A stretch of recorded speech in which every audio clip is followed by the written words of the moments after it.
Secara pribadi, saya menyarankan, saya minta agar Kejaksaan Tinggi jangan tergesa-gesa dulu melakukan penetapan tersangka untuk kedua kali kepada Pak Yonas Salehan. Harus dibuktikan dulu. Kalau tanpa membuktikan keabsahan, ya, hak milik, berarti itu tanah haknya masih mengambang, belum bisa diklaim sebagai tanah negara. Lalu kalau belum jelas pembuktian secara hukum bahwa itu tanah negara atau tanah pemerintah daerah, apa dasar, ya? Apa dasar Kejaksaan Tinggi harus menuntut Yonas yang kedua kali? Jangan sampai Yonas kemudian membuktikan bahwa itu bukan tanah negara. Berarti apakah kejaksaan tidak kehilangan muka?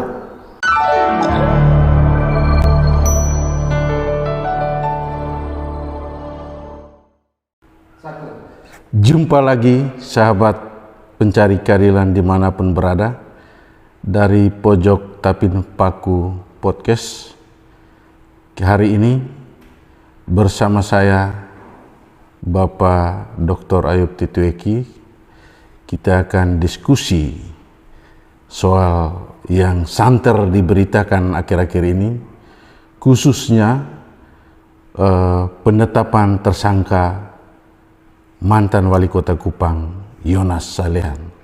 Selamat sore Bapak Ayub. Selamat sore Pak Yos. Ya, bagaimana kabar? Baik. Terima kasih. Ya, langsung saja Pak Ayub. Boleh, bagaimana tanggapan Pak Ayub terkait penetapan tersangka terhadap Bapak Yonas Salehan, mantan Wali Kota Kupang? Baik, terima kasih. Kalau saya secara pribadi tidak salah, ini penetapan yang kedua. Waktu lalu penetapan pertama, lalu diproses dan tidak salah. Itu keputusan amar di tingkat Mahkamah Agung menyatakan Pak Yonas bebas dengan alasan yang secara detail silakan nanti kaji kembali hasil keputusan waktu lalu. Lalu kasus itu dianggap terpendam lagi, lalu sekarang dimunculkan kembali. Kalau saya secara pribadi, saya menyarankan, saya minta agar Kejaksaan Tinggi jangan tergesa-gesa dulu melakukan penetapan tersangka untuk kedua kali kepada Pak Yonas Salehan. Jangan tergesa-gesa dulu, tunda dulu. Kalau penetapan sebelumnya itu menunjukkan Pak Yonas bebas karena itu bukan kasus pidana tapi kasus perdata, mengapa Kejaksaan sekarang tergesa-gesa untuk kedua? Saya punya alasan. Ya. Kira-kira alasannya apa Bapak? Alasan saya ialah bahwa Kejaksaan punya dasar penetapan Pak Yonas tersangka untuk kedua kalinya dalam hal yang sama karena tanah itu merupakan tanah negara. Sedangkan saya secara pribadi pada waktu saya menjadi bupati, saya katakan tanah negara karena yang saya dengar dari dokumen yang ada, tapi saya tidak teliti dokumen sejauh mana membuktikan bahwa tanah itu tanah negara. Ya. Tetapi pada tahun 2022 akhir, ketika keluarga Tomboi bertemu dengan saya, lalu kemudian pada tahun 2023 memberikan surat kuasa kepada saya sebagai juru bicara, saya mempelajari semua dokumen, maka saya menyatakan bahwa klaim pemerintah Kabupaten Kupang, juga klaim pemerintah Kota Kupang, juga klaim pemerintah Kota Kupang bahwa sejumlah tanah yang dulu diterbitkan hak pakai, itu yang pertama itu tahun 81 hak pakai tidak salah nomor berapa itu untuk tanah 7,7 hektar yang di dalamnya ada rumah jabatan. Di situ dikatakan itu tanah, di situ disertai hak pakai. Nah, hak pakai menurut regulasi, hak pakainya bisa pakai tanah negara atau hak pakai tanah masyarakat. Sampai dengan saat ini ada sejumlah lokasi di kawasan itu, di kawasan yang diklaim Tomboe sebagai tanah wilayah tanah hak adatnya, pemerintah belum bisa memberikan klarifikasi yang jelas bahwa itu tanah pemerintah. Kalau tanah pemerintah, kalau tanah negara, di dalam undang-undang harus beli dengan APBN. Kalau tanah pemerintah daerah harus beli dengan APBD, APBD 1, APBD 2. Kalau beli berarti tunjukkan kwitansi, pembuktian. Ya. Tapi kalau tidak beli, apakah itu hibah? Nah, hibah dari apa? Atau penetapan berdasarkan regulasi mana? Harus dibuktikan dulu. Kalau tanpa membuktikan keabsahan, ya, hak milik berarti itu tanah haknya masih mengambang, belum bisa diklaim sebagai tanah negara. Lalu kalau belum jelas pembuktian secara hukum bahwa itu tanah negara atau tanah pemerintah daerah, apa dasar, ya?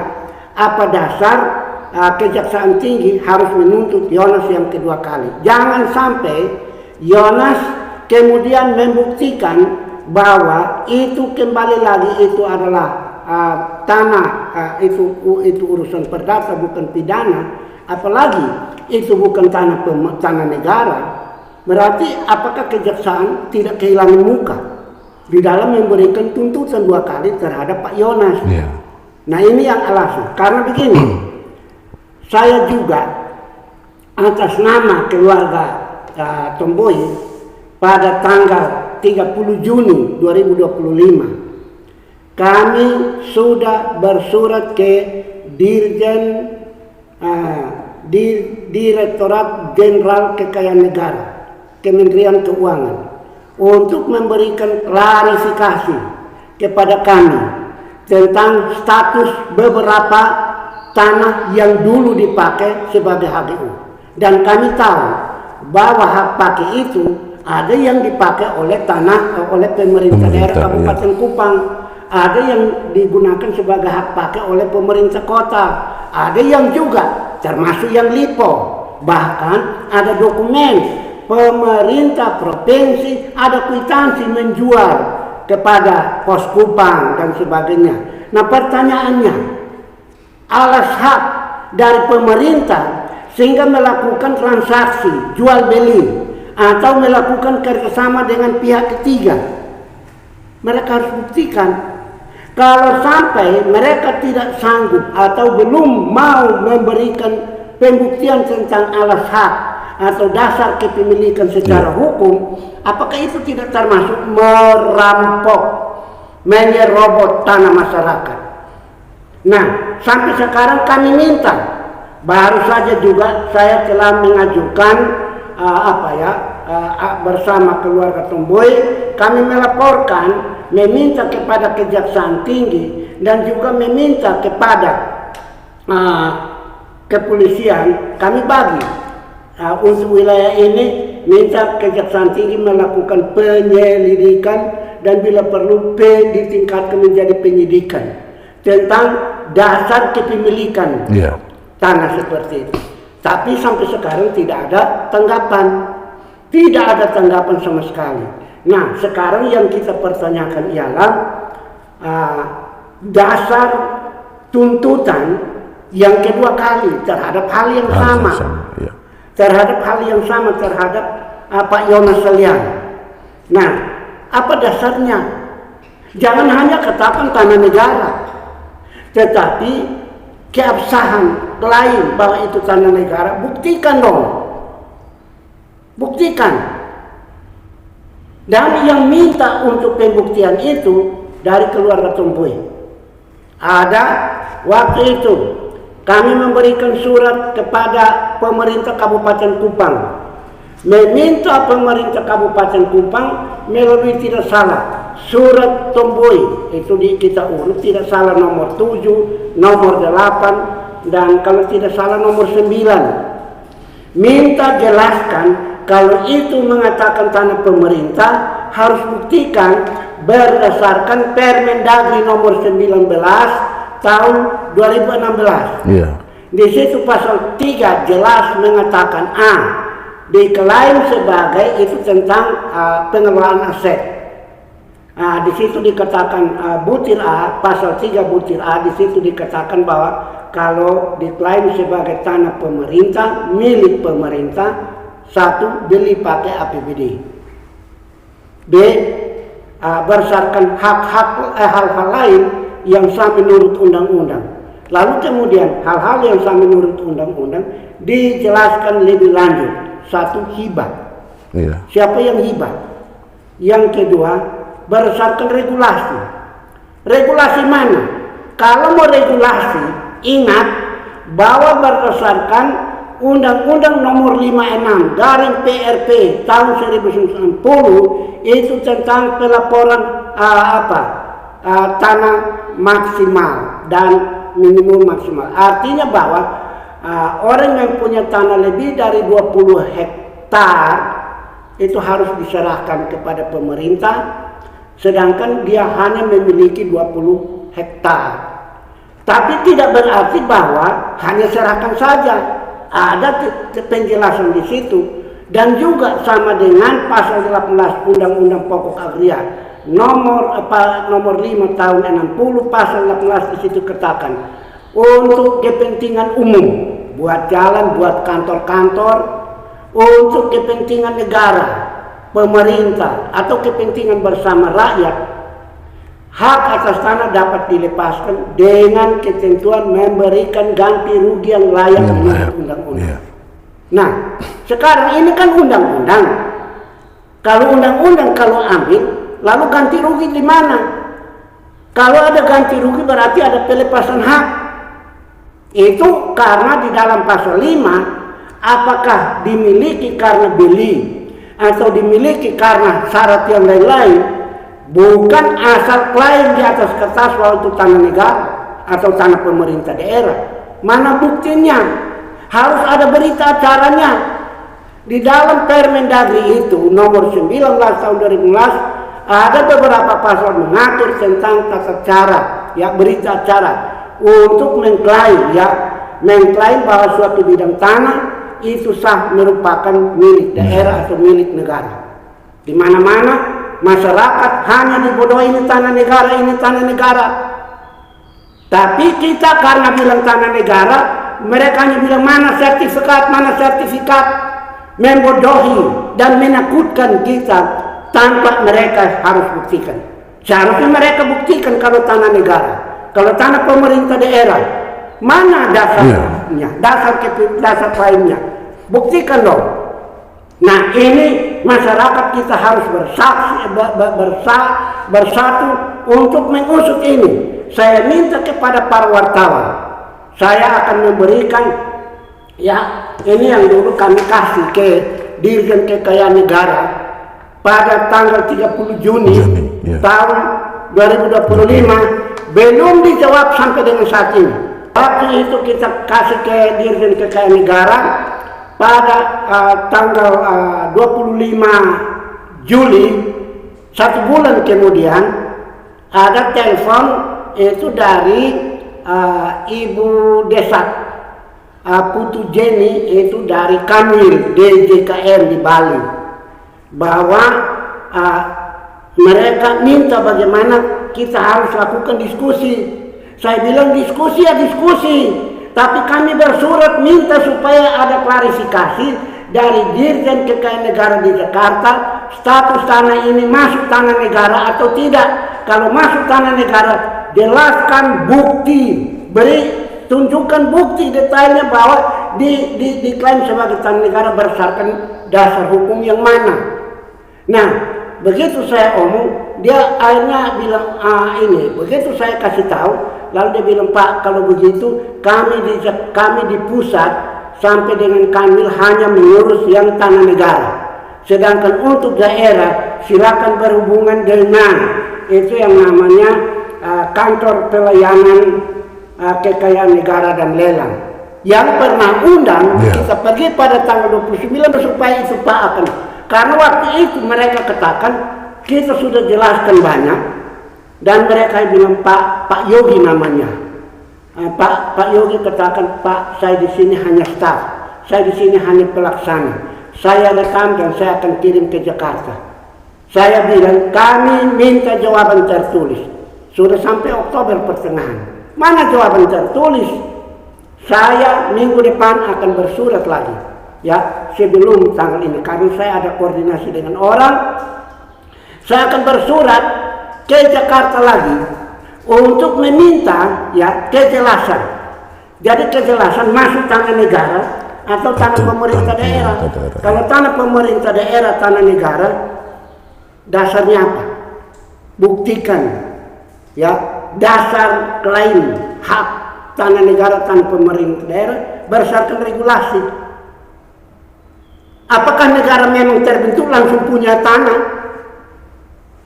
Jangan hanya menggerta ya masyarakat yang bodoh, dibodohi tambah untuk merampok haknya. Kita akan berjuang. Saya minta masyarakat akan bersama memberikan dukungan. Tapi saya minta juga kepada wartawan supaya tolong nanti saya kasih data. Kejar mereka. Ini penetapan tersangka ini kasus di atas tanah yang belum jelas kepemilikannya. Dulu sudah tetapkan status tersangka untuk kasus itu. Lalu keputusan Pak Yonas bebas. Lalu banyak yang katakan, oh itu mungkin sogok. Malah menganggap bahwa itu karena Golkar jadi mungkin sogok. Nah sekarang mungkin mereka dapat bukti baru. Kalau bukti baru, ya saya akan omong.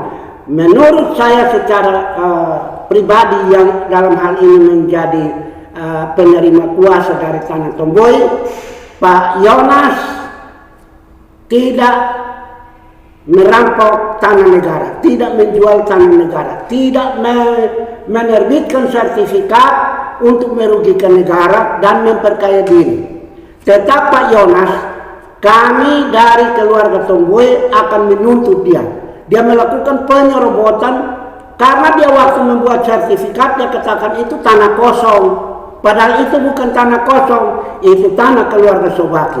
Kalau Pak Yonas datang, ya Pak Yonas datang dan bersatu dengan kami bisa berdamai. Boleh engkau akan ini, tetapi kami tidak tuntut engkau secara perdata atau secara pidana karena melakukan penyerobotan itu.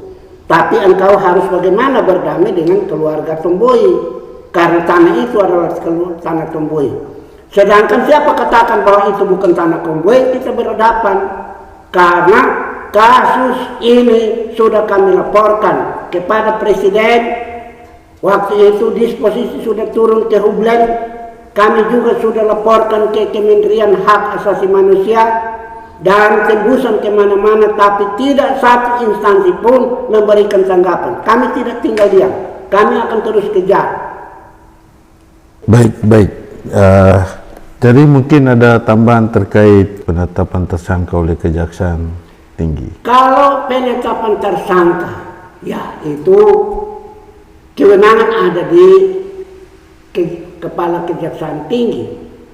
Saya yang awam hukum, tapi setelah mendalami itu, saya minta Kejaksaan Tinggi waktu lalu sudah menetapkan tersangka, akhirnya pembuktian dalam keputusan ya tingkat tinggi, Yonas tidak salah. Jangan sampai kali ini lagi, lalu kemudian sama diputuskan tidak merupakan tanah negara. Karena kami akan terus kejar. Kalau itu tanah negara, buktikan. Jadi belum pasti bahwa ini tanah negara. Gitu. Dikotirkan kalau periksa dan kemudian tidak terbukti lagi, apakah tidak hilang wibawa daripada Kejaksaan Tinggi? Asal mengangkat kasus supaya bikin rame. Dan ingat, ya biasanya juga pemerintah memberikan insentif kepada Kejaksaan Tinggi, Kejaksaan Negeri karena menetapkan orang tersangka, karena dianggap berhasil ya bertindak untuk mempertahankan, membela kepentingan negara.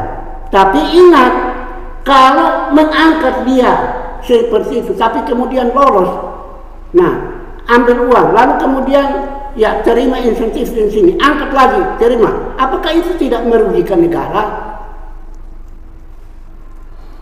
Jadi harus berpikir baik-baik dulu, selidiki baik-baik dulu. Apalagi Kejaksaan Tinggi, kami belum lama ini, mungkin bulan Juni atau bulan Juli atau September, saya akan lihat.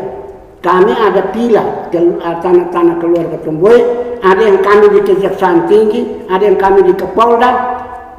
Saya dengar bahasa burung, tidak sesuai dengan ya laporan ini karena ini terkait dengan kasus perdata, tidak ada unsur pidananya. Ya, nanti karena tidak ada unsur pidana, sesudah ini saya akan bicara khusus tentang unsur pidananya. Terima kasih.